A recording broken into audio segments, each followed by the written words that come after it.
Good morning, students. Welcome to Swayam Learning Point. So, welcome back to the session again. So, we are starting with the fourth chapter of history, that is History of India, Arts. So, what you see across the slide is beautiful pictures. Yeah, absolutely right. Today, we are dealing with different forms of art, right from the ancient period till today. So, let's begin. Beautiful pictures, every picture which you see across the slide has a meaning. Every picture's depiction is something, right? So we need to understand why the pictures are different. If you compare the first slide and this slide, there's a story behind it. Let's move ahead. What is an art? So art can be defined as a natural human instinct. A natural instinct है कि so एकदम all of a sudden कुछ करना है, instinct है. ठीक है, क्या शेयर करना था? Experience, wisdom and emotions, right? आप कुछ शेयर करना चाहते हो, it can be your experience, it can be something and it can be emotions also. It's a natural instinct. It's not something you have decided कि I am going to do this. No, it's a instinct. This instinct results in a beautiful creation, and that beautiful creation is termed as art. Okay, that it's a all of a sudden it comes and you draw something and it takes a beautiful creation, and that beautiful creation is nothing but termed as art. It's a power of imagination, sensibility, state of emotions and skill. So if you see art, it is basically a power of imagination, what you imagine. So if I say you an example, you'll start laughing aloud there. Your last page of your notebook is your canvas, right? I can find in that beautiful emojis, something written on there, some symbols. You want to pass some message to your counterpart. Everything, that's a canvas for you. Everything. So you draw some emojis, you draw some faces with 3-4 bald hair, a person with a bald head with 3-4 hairs. That's your canvas. Your last page of your notebook is your canvas where all your emotions comes out in different form. So if I pick up a book and look at the last page of your page, okay, I come to see it at every point of time your emotions have changed, and these emotions, whatever emotions have changed, I can see it, right? And that's nothing but that is called as an art. Okay, and that's a power of imagination. It's an I'll give an example of a story. Goes like this. One day in an art room there was a drawing lecture going on, and a teacher had given a small topic to the children. That topic was the cow is grazing in the field. So every children sat with their canvases, sitting on their stools, and they started thinking and they started drawing it. So the teacher takes a round around the class and she's saying everybody is engrossed in everybody has started. Slowly, time started ticking away. She takes around. She realizes one child is sitting with his hands just folded. He was just staring at the canvas. So she goes near the child and she asks, "Can I help you in any way?" Maybe she felt that child was not able to draw. So she thought that she'll give a push to the child so the child will start drawing something on the plain canvas. The child very politely refuses. The teacher, he says no. So she goes away, again she comes back, and again she sees the canvas of the child is completely blank. So this time she could not control her instinct, you can say, right? She could not control, and she asked the child, "See, when I asked you wanted to help, you refused, and I came back after an hour, still your canvas is blank. You haven't drawn, you did not draw the sketch. You failed to understand the topic?" She very politely asked, and the child said, "No, my drawing is, I have done my drawing." So the teacher says, "Excuse me, I just failed to understand." The teacher says, the child says, "Teacher, the topic which you have done, I have done it. Mine is completed." She looks at the canvas and she says, "No, but your canvas is completely blank." At that time, the child says, "Ma'am, the cow came, it grazed, and it already left." The teacher was like, "Yeah, absolutely right." What did he say? Did he say anything wrong? No, it was his imagination. That is what art is all about. It is the imagination of a person. Okay, artistic creations are two types. One is visual arts, which I can see, and one is performing art. So visual art, we call it Drigakala, so it can be in the form of paint, it is in the form of paintings, right? Sculptures, okay? And performing arts is Lalit or Lalit Kala, we call it as, or Agni Kala, where you perform. So here you perform a dance, that comes in the performing art. And visual art, when you see something with your eyes, that is basically termed as a visual art. Okay. Folk art basically started during we are starting with the first part, that is basically we're talking about the visual arts. Folk art started right from the prehistoric time. There was folk art. It was a natural part of a people's way of living. It was a part of it was not something out of the world. So folk art is something which it was a part of the people's way of living. But classical art was established within a framework. So classical art had a particular framework. It had a particular structure, and it has to be within that structure. It cannot go beyond that structure.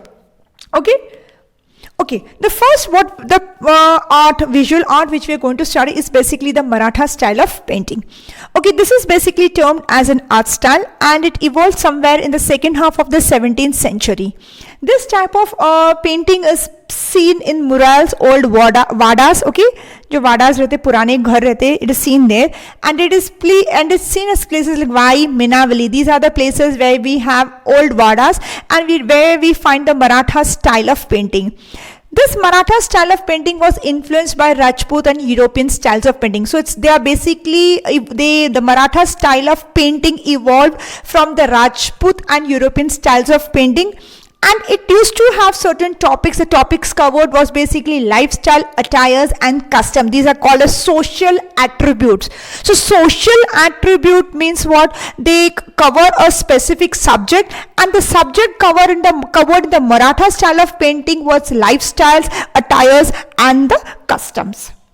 So every style of painting had a particular, it was not vague, it was not random. They had specific subjects, and usually those subjects were basically covered in the painting. Second was basically termed, the second type of painting which you are going to come across is Varli painting. It's a folk style. And Varli paintings and Pingul or Chitrakati. Okay, these type of Varli paintings is basically used to decorate your courtyards, and the subject which usually cover was the day-to-day subject. Now you'll ask me, what do you mean by day-to-day subjects? Like, hunting of the animals by a group of people, woman pounding the rice, woman bringing water from the well. Okay, these are the basic topics which were covered in Varli painting. The person who popularized Varli painting was Jivaya Somaya Mashi. He was an artist from Thane district, and he was the person who had who played a very important role in making the Varli paintings very popular. And this artist was honored with a number of national and international awards for his painting, and he was also awarded Padma Shri in the year 2011. So the topics covered in Varli painting was basically day-to-day activities which were carried out by the women folks as well as the men. Okay. Next is rock painting. We'll start with the rock painting. Rock paintings, they say it emerged somewhere else in the Stone Age, in the period of the Stone Age. And we find rock paintings in the states of Madhya Pradesh, Uttar Pradesh, Bihar, Uttarakhand, Karnataka, Andhra Pradesh, and Telangana. These are the places where we find rock paintings. Okay, Bhimtaka is a World Heritage Site, and most of the time the rock paintings they show human, animal, and geometric figures. So they always used to stick to geometric figures. It was either they used to depict the human life, or they used to depict the animal. And the colors usually was usually natural substance. They used to exploit the natural resources which were around, and the colors used by them was black, red, and white. So they used to stick to few colors which was naturally available, and whatever color was available in the nature, that was used by them for painting purpose.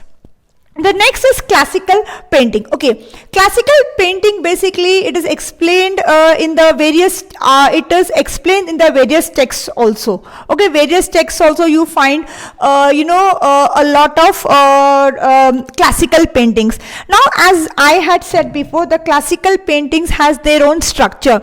Has their own structure means you cannot draw vague picture. Okay, there are 6 major aspects of classical paintings. One is Rupa Bheda, where is Pramana, Bhava, Lavanya Yojana, Sridishta and Varnibhang. That means all these aspects should be included in a classical painting. Agar ek bhi aspect missing hai, that cannot be termed as classical painting. So it's very important that all the 6 aspects together, when you put it together and when you draw a painting, that's termed as a classical painting. So you can't have additions or subtraction in a classical painting. The next type is miniature paintings, which is seen in manuscripts. Manuscripts means small books. Okay, small books you can find the ancient time, that's manuscripts. In those you find miniature painting. What do you mean miniature? Yeah, what you see across the side, it's a small painting. Yeah, miniature means chota. Okay, these manuscripts were seen in in manuscripts. It was basically in influence of Persian style. So it was basically from the Persian style, the miniature paintings was used more. It was basically we picked it up from the Persian people. Okay, and this type of Deccan miniature style developed during the time of the Deccan Sultanates. So when especially during the rule of Akbar, the Mughal emperor, at that time this particular paintings got a lot of recognition, and that is how this particular painting was seen in a lot of this type of paintings were seen on a very large scale when the Mughals had ruled over India. Okay, and this is again a blend of a combination of miniature, small and Persian style. So it's a combination of miniature or small figures and a combination of Persian style. Western style of painting, it is basically when the Indian art, it was basically during the time of the British period, when the Indian artists, they came under the influence of European style of painting. So at that particular time period when the Europeans, the British, they ruled over India, at that time the Indian artists, they came under the influence of European style. Okay, and that is how the Western style of painting evolved. Okay, and if you go to you find JJ School of Art in Bombay. It's one of the best example of the Western style of painting. Now you'll ask me, what is so big about JJ School of Art? Okay, I'll come to that part. It's the art school. Western style of painting was established under the leadership of James Well. He was basically a Scottish artist, and somewhere under his influence, slowly the Western style of painting evolved. Now Gangaram Tambat, who worked with Wales, deserves a special mention. He was the first person who from the Indian artists who started adapting, or who under the influence of European style of painting started a Western style of painting. Okay, now the difference is the Western style of painting exact portrait of the object. So they literally have the object kept in front of them, and then they start drawing, or they start painting or drawing the same.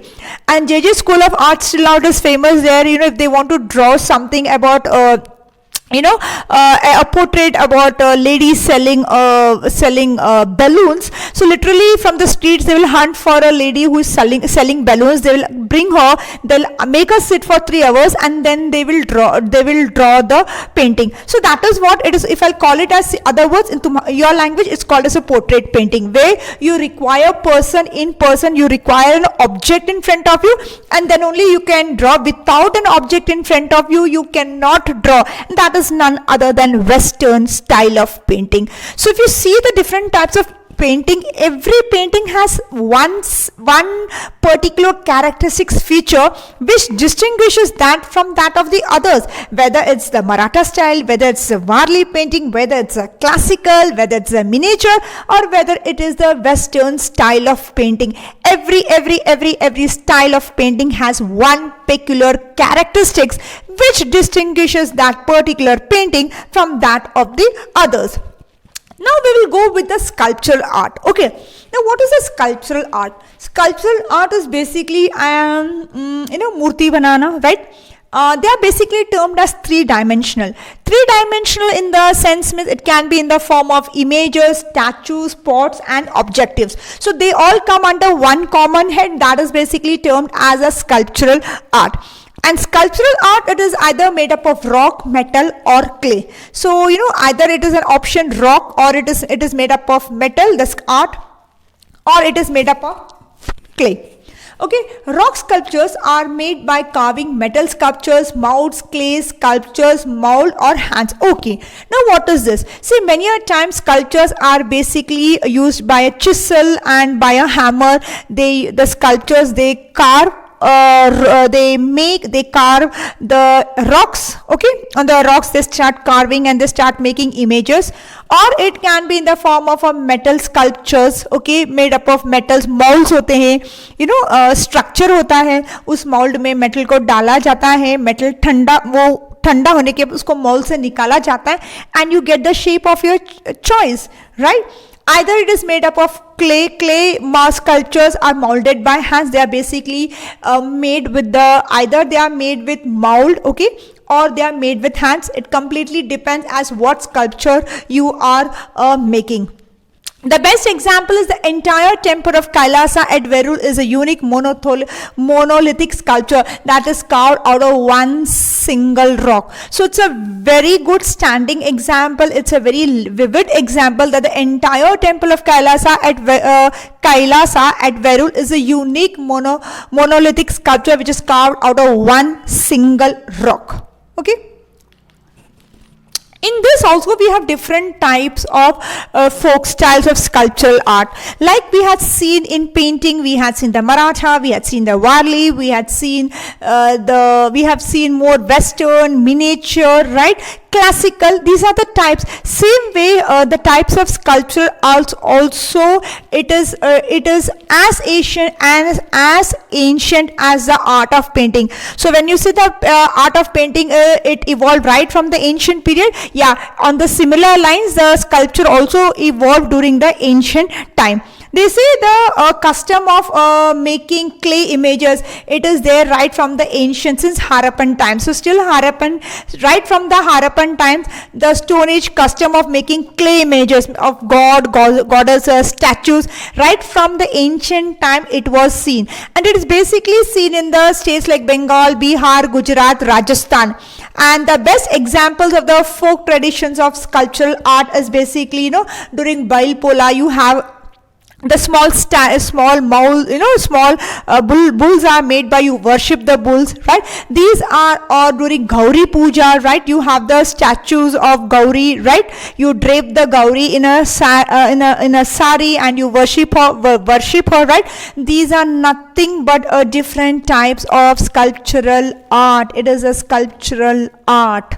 Okay, now in this also we have different variation. The first variation is classical styles of classic sculptural art. Okay, now the sculptural art, it started right from the Harappan. During the time of the Harappan civilization, we found seals, stone, statues were made up of stone and bronze also. And it tells us about the history about 5,000 years old, or it can be an even older tradition. It can be something much where we haven't even thought about it. The tradition of carving out stone sculptures, they say it began during somewhere in the Maurya period, that is during the time when the Ashoka pillars were enacted. And the best example of the classical style of sculptural art is basically the stupa at Porbandar in Indonesia, which is the largest stupa in the world, which was built between 8th to 9th century, and in the year 1991 it was declared as a World Heritage Site. So if you see the type of the sculptural art, prior to that, if you see the second statement, what I said, that during the time of the Mauryan period, at that particular period, they started carving stone sculpture, which was much larger in size. Prior to that, the sculptures were not much larger inside. They were at a, they used to not draw, they used to not have sculptures life size. It used to be normal sculptures. But the concept of having larger size of sculptures, it basically evolved during the Mauryan period. The Indian iconography, it is not, what is this? It is something related to architect. Okay, the Gandhara school of art, it came into existence in the 2nd century BC, and it was basically seen in it was basically in Afghanistan and in the neighboring regions. It was basically influenced by the Greek and Persian influence. So it was it was in my neighboring country. It was not in our country. It was in the neighboring country where the Gandhara school of art had evolved in the 2nd century, and between 1st and 3rd century, during the rule period of the Kushanas, the rise of Maratha school of art, that is Mathura, not Maratha, I'm so sorry, it is the rise of Mathura school of art. So Mathura school of art was formed on the similar lines that of the Gandhara school of art. Again, mark my statement, the Mathura school of art, which came into existence between the 1st and the 3rd century, it was built on the similar lines of that of the Gandhara school of art, and this particular Mathura school of art laid the foundation of Indian iconography. Now, Indian iconography means what? It is basically related to the sculptural art regarding making of the images of the god and goddesses. Now, this branch of knowledge, everything covered, right from making of images, putting the temple architect, how the temple will be built, every detailed aspect was studied in the Indian iconography. The Kushanas kings, the Kushanas, okay, these were the kings who started using the images of various god and goddesses on their coin. So, during Lakshmi Puja, during the time of Diwali, we have small silver coin where we have the images of Lakshmi on one side and that of Lord Ganesh on the other side. Yeah, this concept evolved during the time of the Kushanas. And the Gupta, after the Kushana empire, after they got dissolved, the Gupta empire, they continued the Indian iconography ahead, but they set some iconographic rules. They laid down certain standards. They set down rules and regulations, and the standards for sculptural art were set. Prior to that Kushana period, we never had any rules and regulations regarding the sculptural art. We never had anything. But during the Gupta Empire, they ensured that there were certain standards for the sculptural art, and whatever images were carved out of stones or rock and material, certain standards were set. Beyond the certain standards, they used to not accept the same. In the Chola kings during the time between 9th century and 13th century, southern part of India, after the Gupta Empire, the Chola kings were the first king in the southern part of India who started having images of god and goddesses, which was completely made up of bronze idols. So till that time, the bronze people used to never experiment, or bronze idols were never used for making the images of god and goddesses. But this was started during that period of Chola kings. Example, Shiva Parvati, Natraj, the dancing Natraj were made in this particular period. So from stone to clay, from clay to bronze idols, the Indian sculptural art came a very, very long way. It traveled a very long way. Now, architect and sculpture. What is a sculpture? Carving. What is an architect? The plan what you draw is basically termed as an architect. In India, there are number of rock cut caves. Rock cut caves means what? अरे यार, जब rock को हम cut करते हैं, caves को cut करते हैं, रॉक को कट करते हैं और अच्छी स्कल्पचर बनाते हैं, that's basically termed as rock cut caves. Now there are number of rock cut caves in India, and this concept of having rock cut caves originated in India in the 3rd century. So again, this everything what we have studied is pertaining to ages back, 3rd century, and the entire composition, that is a rock cut cave, it is a combination of architect and sculptural art. Now what do you mean composition? It's a combination. It is a combination of architect and sculptural art. So you have a combination of art and sculpture together when you carve something out of the rock. The best example is the rock cut caves is Ajanta and Veril in Maharashtra were declared as World Heritage Site in the year 1983. So if you see, before that we have seen the stupa, we have seen the Kailasa temple, right? These are nothing but pertaining to centuries back. Right now all this has been declared as World Heritage Site because it has something unique. Now, wow, beautiful pic. What is this? This is termed as temple architect. Till now we spoke about paintings, we spoke about sculptural art. Now let us talk about architect. Now temple architect began in India to develop, and in the 4th century again the contribution of the temple architect exclusively goes to the Gupta period. So before, when temples were built, there was only a veranda and 4 columns, right? A temple and you had 4 columns, एक pillar होता था जहाँ पे लोग छोटे से भजन करते थे, that was it.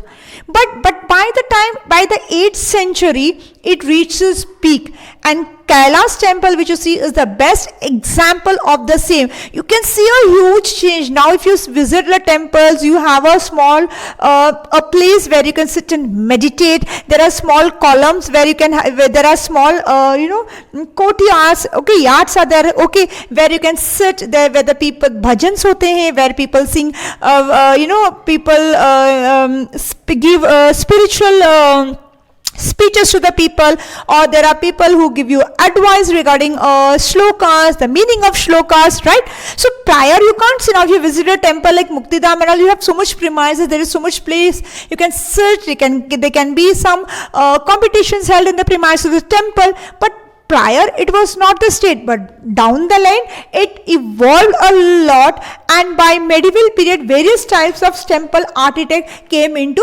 existence. There was the medieval period, not pertaining to the past. Now the 2 temples of architect which you see a lot is, first is Nagara style, which is basically seen in North India, and it is identified by the style of towers, shikara, okay. By the style you can come to know which is it is a Nagara style or it is a Dravidian style. The next one is Dravida style. Again, it is basically, if you see the picture, it is identified by the style of tower, and it is basically seen in the southern part of India. So Nagara style is basically seen in the northern part of India, and Dravida style is basically seen in the southern part of India. Vasara style is basically a combination of both Nagara and Dravida style of architect. So it is a blend of both, and it is based, and the Bhumija style is seen in Madhya Pradesh and Maharashtra, has a close similarity to the Nagara style from the structural point of view. So see, simple ये है कि जो kings rule करते थे उन्होंने temple architect उसके हिसाब से किए. North में Nagara किया, South में they had Dravidian style, in the central part of Maharashtra and Madhya Pradesh they went a combination of both, right? So these are nothing but as and when the rulers started ruling a particular period, the style of architect also started changing. In this Versava style, there is a series of miniature towers, small, so you can see across small towers can be seen, which are arranged down. It is quite broad, and as you move upward, it becomes smaller and smaller. And that is basically, it starts from the base of the temple till the top. That is nothing but a Vesara style. Next style is Hemadpanthi, which you exclusively see only in the state of Maharashtra. It's a temple architect which evolved between 12th and 13th century. The outer walls are built in a star shape. If you see the picture across, it's basically built in star shape, and it has got a zigzag design. The best part of its masonry carpentry, it is a technique of tenon and mortise joint. Now what do you mean tenon and mortise joint? you have that small blocks जहाँ पे आप छोटे बच्चे blocks से they make car out of it. क्या करते हो, एक block को आप दूसरे block के अंदर affix करते हो. Absolutely right. उसी तरफ से पूरा टेम्पल कंस्ट्रक्ट किया है, that is called as tenon and mortise joint, where the rocks are they are inserted against each other, they are locked, and that is how the whole temple is built. And the best examples which you see is Ambreshwar temple at Ambanath near Mumbai, and Gondeshwar temple at Sinnar, yes, in your very town, that is basically Nasik. The styles of architect. The style of architect is basically seen in the medieval. That is basically, now we're talking about buildings. Now I spoke about architect. Now I spoke about sculptural art. Now I'm talking about the architect, especially during the time of the British period. During India was a country which was ruled by, we had a lot of visitors right from the Muslim sultanates. When the Muslim sultanates came, the architect was completely different. People such as the Persian, Central Asia, Arabic, pre-Islamic, you have all combinations we have blended together. That is the art shape in your house. We have picked it up from all the people who had come down to India and who had ruled over India. Many beautiful buildings were created, right from Qutub Minar at Mehrauli near Delhi to Gol Gumbaz in Karnataka are the best example of the Islamic architect of India. Islamic architect of India is basically those architects which was completely built during the medieval period, during the rule of the Muslim sultanates. The next beautiful building was construction of Qutub Minar. The construction of Qutub Minar somewhere started during the reign of Qutb bin Aybak, in 12th century, and it took one whole century. It completed again in the reign when Altamash was the king in the 13th century. It is one of the highest minaret in the world, and the Qutub Minar complex again has been declared as a World Heritage Site. So whatever prehistoric, during the medieval period, the buildings, whether it's in the form of architect or it is in the form of temples, these most of them are declared as World Heritage Site.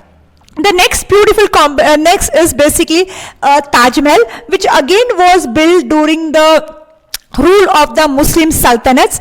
During the time of the Muslim sultanates, it was built by Emperor Shah Jahan in the memory of his queen, and this is also one of the beauty of Islamic architect. The world famous building again has been declared as World Heritage by UNESCO. So something, if you see something, all this architect has something unique, and that is why these buildings or architects rather than buildings, these buildings has been declared as World Heritage Site. The third was basically the Gol Gumbaz. Again, it is at Bijapur in Karnataka in 17th century, and it grants the grand building burial of Muhammad Adil Shah, and it is completely a round gallery, and even a slight whisper can be heard. It echoes, and again, if you see the building, again it is completely it is in the shape of a dome. Again, this is basically an Islamic architect. Next is basically the British architect. The British architect was built during the time of the British period, and this architect rose in India. So the combination of British and Indian architect is basically termed as Indo-Gothic architecture style, and it was the best example is the Chhatrapati Shivaji Maharaj, that is previously called a VD station.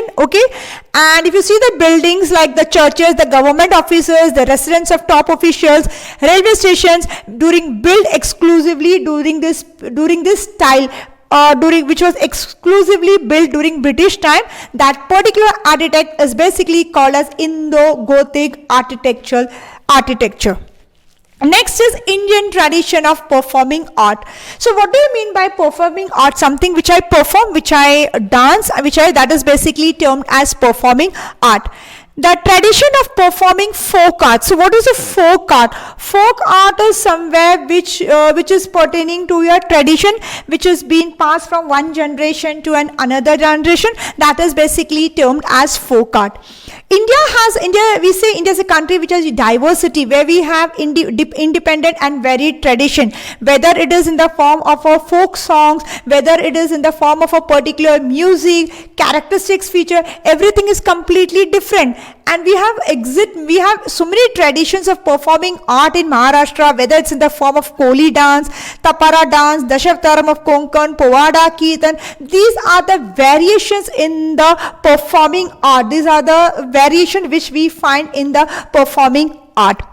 Now, classical performing art, just like classical paintings, there are certain structures. There is a certain structure, and you're supposed to stick to that particular structure. Now, the text of Natya Shastra, written by Bharat Muni, he states that the earliest music and theatre, 9 modes. So, if you're performing art, if you're a classical performance, whether you're performing Bharatnatyam, Kuchipudi, all these moods has to come. Shringar, that's a love. It can be between a father and a daughter, between a brother and a sister, that's a pure. Hasya, humor. Bibhasta, repulsion, I don't want this. Raudra, terrible. Karuna, sad. Veer, heroic. Bhayanak, fearful. Adbhut, something wonderful, wondrous, fantabulous. Shant, peaceful. These are some of the 9 moods that you see in classical performing arts. There are 2 main branches of the Indian classical music. One is Hindustani music and one is Carnatic music. Yeah, it's a combination of classical and semi-classical.